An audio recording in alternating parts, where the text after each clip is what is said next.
Bulldozer बनाम bulldozer की जुबानी जंग में उलझी यूपी की सियासत। ऐतिहासिक प्रदर्शन के बाद भी सीएम योगी के खिलाफ भेद नहीं पाई समाजवादी पार्टी। आखिर क्यों गोरखपुर सीट पर सारे फॉर्मूले हो गए ध्वस्त। उत्तर प्रदेश की सियासत में पिछले 2 दिनों से बुलडोजर सियासी चर्चा का केंद्र बना हुआ है। बुलडोजर एक्शन पर सुप्रीम कोर्ट की टिप्पणी के बाद से मुख्यमंत्री योगी आदित्यनाथ और सपा प्रमुख अखिलेश यादव के बीच जारी जुबानी जंग से सियासी पारा बढ़ गया है। इसको लेकर अखिलेश यादव ने कहा, 2027 में सपा की सरकार बनने के बाद सभी बुलडोजरों का रुख गोरखपुर की ओर होगा। इस पर पलटवार करते हुए सीएम योगी ने कहा, बुलडोजर वही चला सकता है जिसके पास दिल और दिमाग दोनों हो। इसके बाद फिर से अखिलेश यादव ने निशाना साधा और कहा, बुलडोजर दिमाग से नहीं स्टीयरिंग से चलता है। सीएम योगी आदित्यनाथ और अखिलेश यादव एक दूसरे पर बुलडोजर एक्शन को लेकर निशाना साधकर राजनीतिक संदेश भी दे रहे हैं। उत्तर प्रदेश की 10 विधानसभा सीटों पर होने वाले उपचुनाव को लेकर राजनीतिक तपिश बढ़ गई है और अब बुलडोजर के बहाने सियासी समीकरण साधने का दांव चला जा रहा है। अखिलेश यादव भले ही सत्ता में आने पर बुलडोजर को गोरखपुर की तरफ मोड़ने की बात कर रहे हों, लेकिन 2024 के चुनाव में यूपी में ऐतिहासिक प्रदर्शन करने वाली समाजवादी पार्टी का बुलडोजर गोरखपुर इलाके में सियासी रंग नहीं दिखा सका। गोरखपुर में नहीं खुला खाता।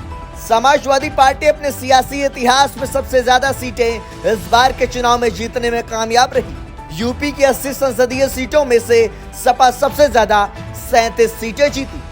पश्चिमी यूपी से लेकर अवध और पूर्वांचल तक में बीजेपी का सफाया कर दिया, लेकिन सीएम योगी के गढ़ गोरखपुर इलाके में अखिलेश यादव का कोई भी सियासी फॉर्मूला काम नहीं आ सका। साल 2024 के लोकसभा चुनाव ही नहीं बल्कि 2022 के विधानसभा चुनाव में भी सपा गोरखपुर क्षेत्र में खाता तक नहीं खोल सकी थी। मंडल में है 6 लोकसभा सीटें। गोरखपुर मंडल में 6 लोकसभा सीटें आती हैं। महाराजगंज, गोरखपुर, कुशीनगर, देवरिया, बांसगांव और सलेमपुर लोकसभा सीटें गोरखपुर मंडल में हैं।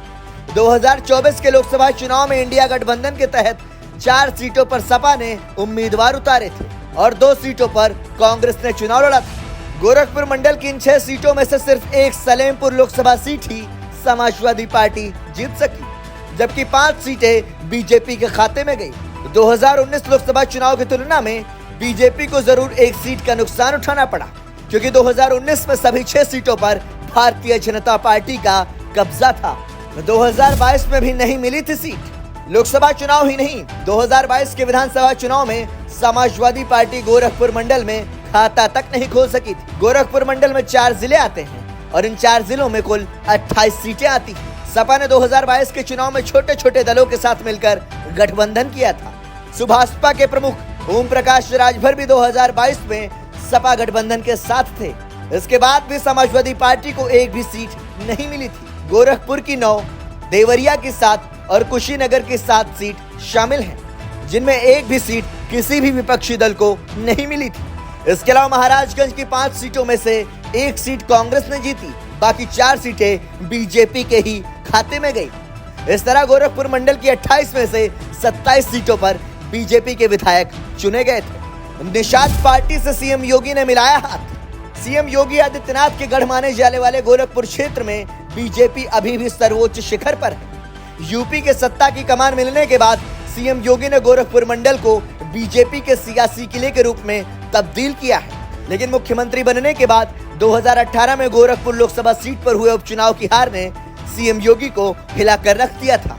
इसके बाद सीएम योगी ने निषाद पार्टी के नेता संजय निषाद को अपने साथ मिलाया और सपा से उपचुनाव जीतने वाले प्रवीण निषाद को भी अपने खेमे में ले आए।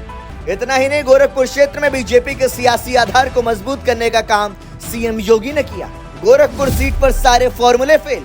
साल 2024 का लोकसभा चुनाव हो या फिर 2022 का विधानसभा, विपक्ष अकेले, अलग अलग और मिलकर भी बीजेपी को गोरखपुर इलाके में मात नहीं दे सकी। इतना ही नहीं, मत प्रतिशत तक नहीं पहुंच पाई। पूर्वांचल के गोरखपुर इलाके में अखिलेश यादव के सारे फॉर्मूले फेल साबित हुए। सपा ने पीडीएफ फॉर्मूले के जरिए भी गोरखपुर के जातिगत समीकरण को पूरी तरह से साध नहीं सकी, जबकि इस क्षेत्र में दलित और ओबीसी वोटर निर्णायक भूमिका में हैं। आपको बता दें कि अखिलेश यादव ने 2024 के चुनाव में कांग्रेस के साथ गठबंधन करने के साथ साथ पीडीए यानी पिछड़ा, दलित और अल्पसंख्यक फॉर्मूले को बनाकर चुनाव लड़ा था।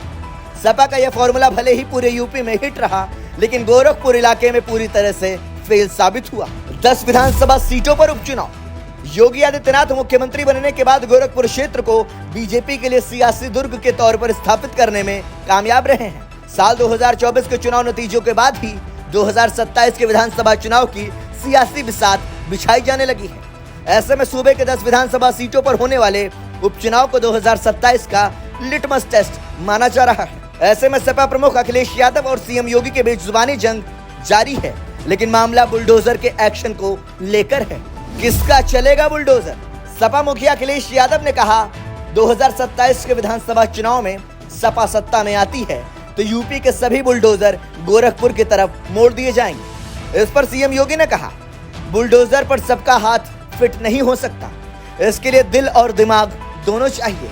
बुलडोजर चलाने के लिए बुलडोजर जैसी इच्छा शक्ति व क्षमता चाहिए। दंगाइयों के सामने नाक रगड़ने वाले लोग बुलडोजर नहीं चला सकते। इस पर जवाबी हमला बोलते हुए अखिलेश यादव ने कहा, बुलडोजर दिमाग से नहीं स्टीयरिंग से चलता है। खैर, इन बयानबाजियों से एक बात तो साफ हो गई कि 2027 के महासंग्राम का बिगुल बज चुका है। अब ऐसे में देखना है कि सपा का सियासी बुलडोजर 2027 में गोरखपुर क्षेत्र में क्या सियासी असर दिखा पाता है या नहीं। ब्यूरो रिपोर्ट, संदेश वाहक।